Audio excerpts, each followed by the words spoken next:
Leviticus 17:14 informs us that the life of all flesh is the blood thereof. Once again, scientists are finding out that the truths of Scripture are far more literal than they ever imagined.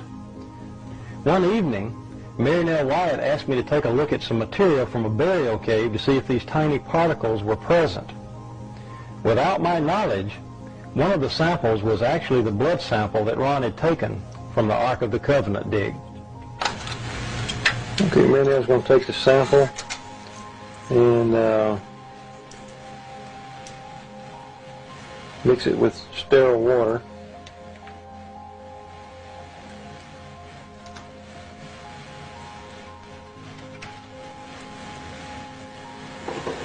And a test tube there that we've... The sample was placed under the microscope, and as the specimen began to come into focus, thousands of tiny particles, somatids if you will, became plainly visible. At that time, Mary Nell, who was standing behind me, began to weep.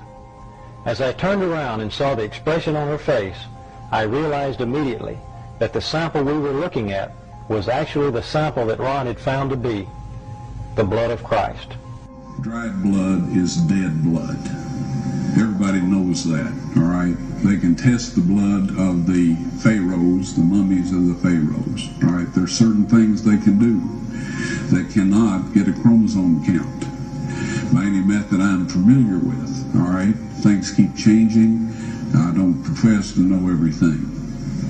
However, there's no way I know that you can get a chromosome count out of dead blood. You can get a DNA and some other things, but not a chromosome count, all right? That's done by living white blood cells.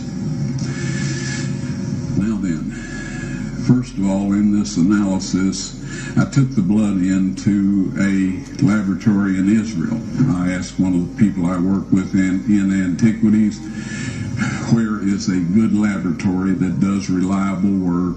And they said, such and such, such and such. I took it. I just said, please examine this blood and tell me what you can tell me about it. All right? They said, well, look, we're going to reconstitute it. We're going to put it in normal saline and keep it at body temperature for 72 hours with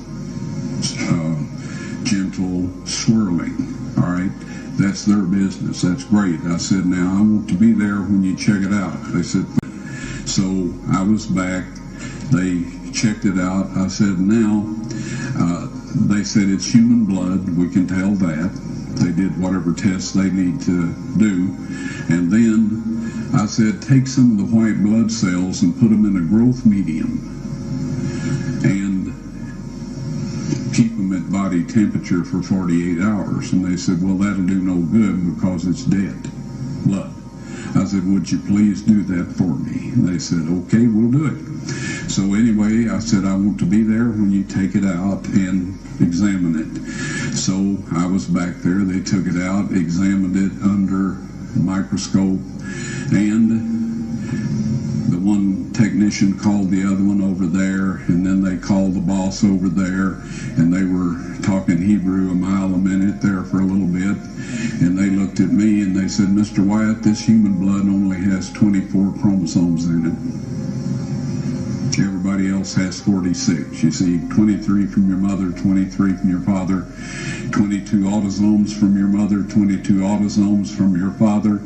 You get an X from your mother, you may get an X or a Y from your father, all right? This blood had 23 chromosomes from the mother's side, one Y chromosome only. You see, the child could not have developed if they hadn't had the autosomes from the mother. So all of his physical characteristics were determined by his mother's side of the family, her autosomes. His maleness was determined by this one Y that came from the source, not a human male. Then they said, this blood is alive. And then they said, whose blood is this?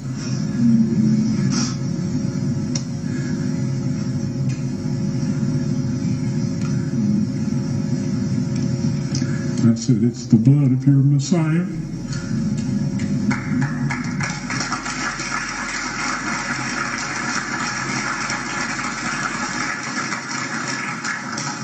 assure you those men's lives have changed.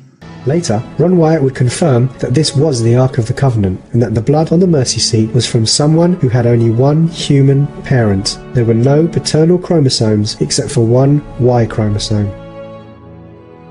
Jesus was God's only begotten Son, just as he said he was.